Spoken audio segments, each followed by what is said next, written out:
Hello everyone, your GP in Scrubs is back. However, you can't see me this time, only my slides. Okay, so how to make sense of COVID-19? Is it really a deadly virus, or is it just another flu-like illness? The news are extremely distressing. We only hear about people dying of it, disastrous circumstances at different points of the world. Hospitals are full, mortuaries are full. You might not even realize or verbalize your worries, but questions like, how can I escape it? What will happen to me if I get it? When will it be over? Arise in our minds. Many more questions than answers, like jigsaw puzzles with a lot of missing pieces. Even the existing pieces could be upside down or not in the right place. How can you see the whole picture then? The human brain doesn't stand vacuum. It has to fill in the gaps with theories, bridging between pieces in a way that you receive a meaningful picture at the end that more or less reflects the reality. If the gaps are small, the picture will be more accurate.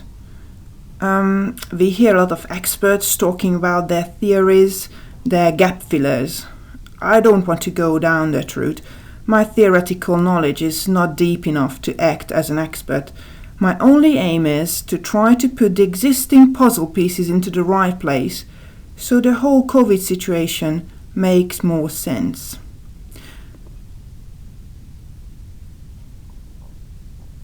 We know that it mainly affects the elderly and the people with health problems.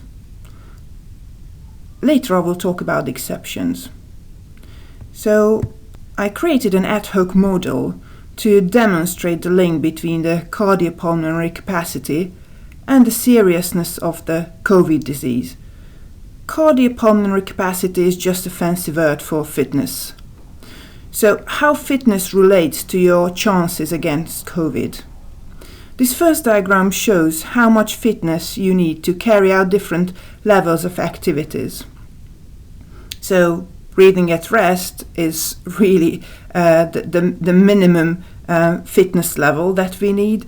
And then walking indoors, walking upstairs and walking outdoors would be, again, very basic fitness levels that we need for everyday activities.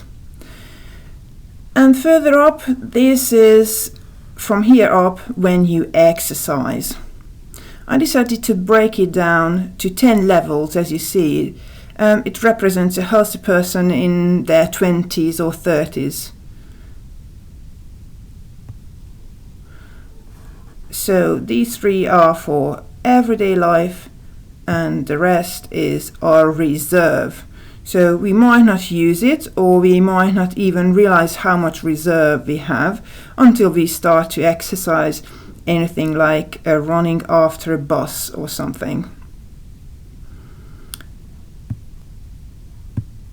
This fitness level, if we just live our lives as average Western lifestyle, I assume it's coming down by 1 bar for every decade in our life. So 40s, 50s, 60s, 70s, 80s, 90s. So you would say that a very healthy 90-year-old would still be able to do some very mild exercise, like dancing or gentle gardening. What else influences our cardiopulmonary capacity? Let's see some factors. First one would be smoking. I chose to mark it with 3 bars, so I would say it makes you older for about 30 years. In terms of your fitness, if you are a regular smoker, for about 20 a day. Obesity, it means that carrying extra weight, again, it can make you way more breathless, way less fit, maybe about 20 years, but I might underestimate it. It's really just a rough estimate. I picked two common conditions, blood pressure and diabetes. Again, that it takes away some of your reserve. And then again, I gave 3 bars to the coronavirus. This is, I think, as average, takes off your reserve capacity of your breathing capacity. The exact mechanism is subject to intense research, but breathlessness is a hallmark of the disease, as it has a big acute impact on the cardiopulmonary system. I try to match it with other conditions like smoking. Let's play around a little bit with this model.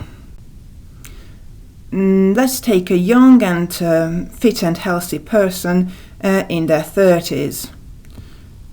When COVID hits in, it takes away its 3 bars, but the person is still quite alright, not much is happening to them. This is why a lot of people who are young and healthy might not even realize that they have the COVID, or they might have been over the COVID. It could be a little bit of sore throat, a little bit of temperature, being under the weather for a few days or a week. They might notice that their exercise tolerance is not as great when they go for a run or go for a bike, and their athletic performance might not be as great. This might be the only thing that they notice. Our second example, someone who is not so young but healthy. Let's see a 60-year-old who's healthy. When the COVID comes on top, they still okay, they still can walk about, and they don't need to go to hospital, they don't need to be on oxygen to be over the disease. Let's see our third example, someone who is not so young and not so healthy. Let's say this person is smoking and obese. It's not something that you can't see. It's quite a common thing. A 60-year-old person who is a smoker and carries extra weight. So you see that this person might be just able to walk indoors, and they really are breathless even when they need to go up the stairs. And if you remember how many bars we dedicated to COVID, when we put this on the top, it is really serious. Now we are down on the respirator because even the breathing at rest is out of the picture. This is how we assess people in the telephone assessment. We ask about these daily activities to estimate the oxygen levels. Patients normally call when they are down to the last 2 or 3 bars, so when they are breathless on going upstairs or walking indoors.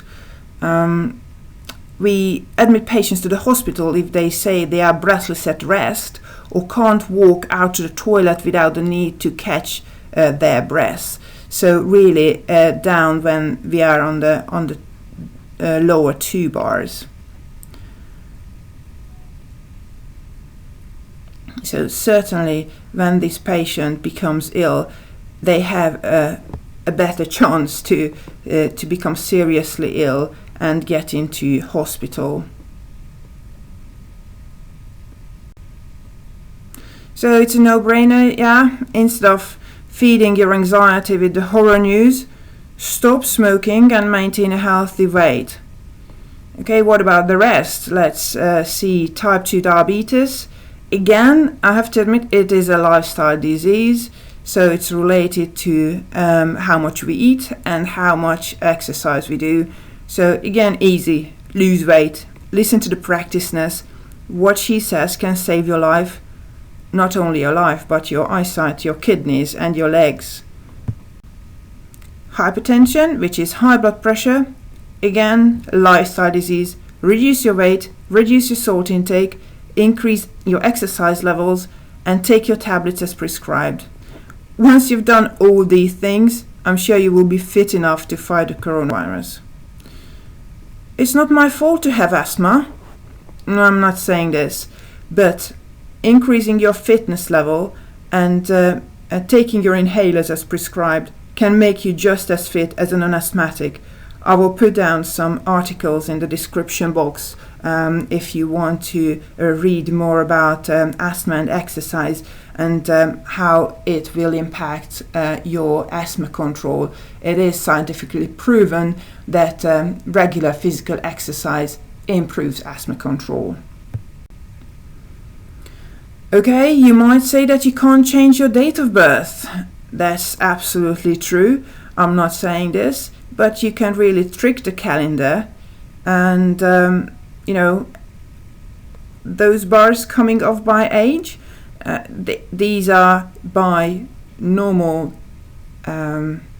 Western lifestyle, the average lifestyle that we live in civilized countries, and you can really just reduce the decline by increasing your fitness levels, and don't eat processed food, sleep well.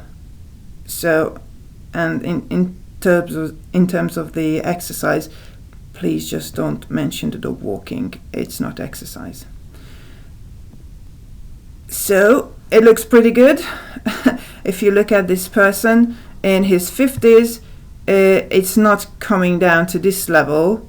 His reserve, I just gave him just one bar that he lost through age, but because he kept fit, his reserve is pretty much the same.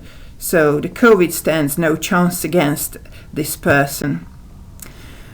Okay, a little bit harder topic, diseases that reduce your immune system, or treatment for some diseases that reduce your immune system.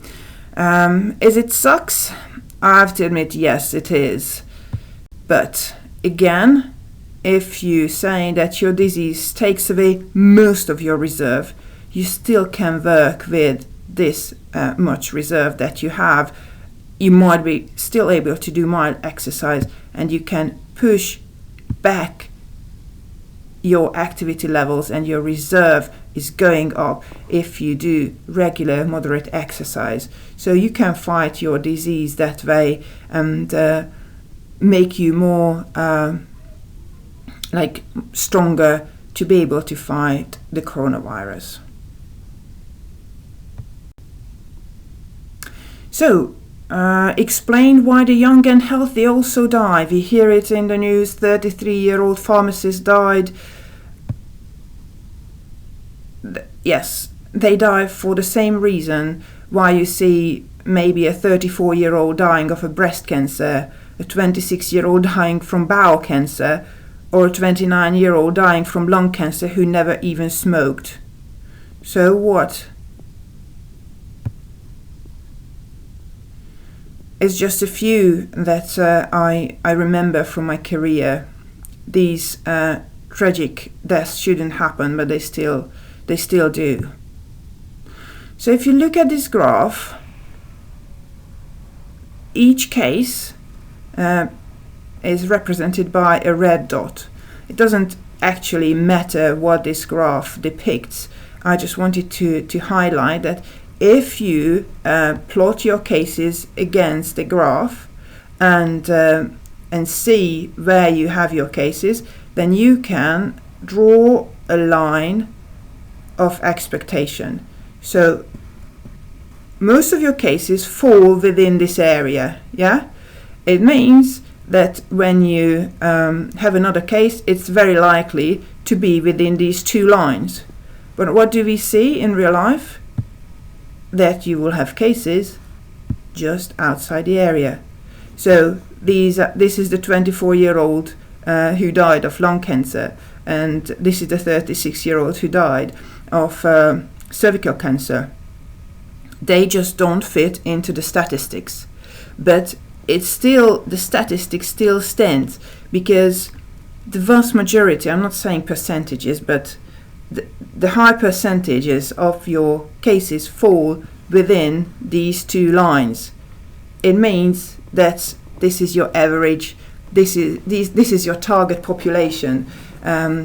You try to protect, or you try to screen, whichever context we are talking about.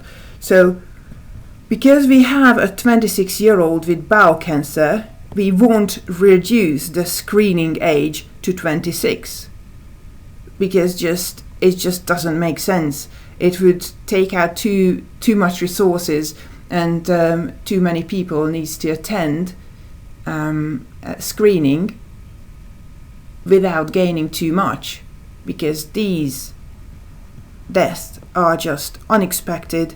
You can't prepare. This is an accident. You also don't lock down the motorways, because accidents are happening.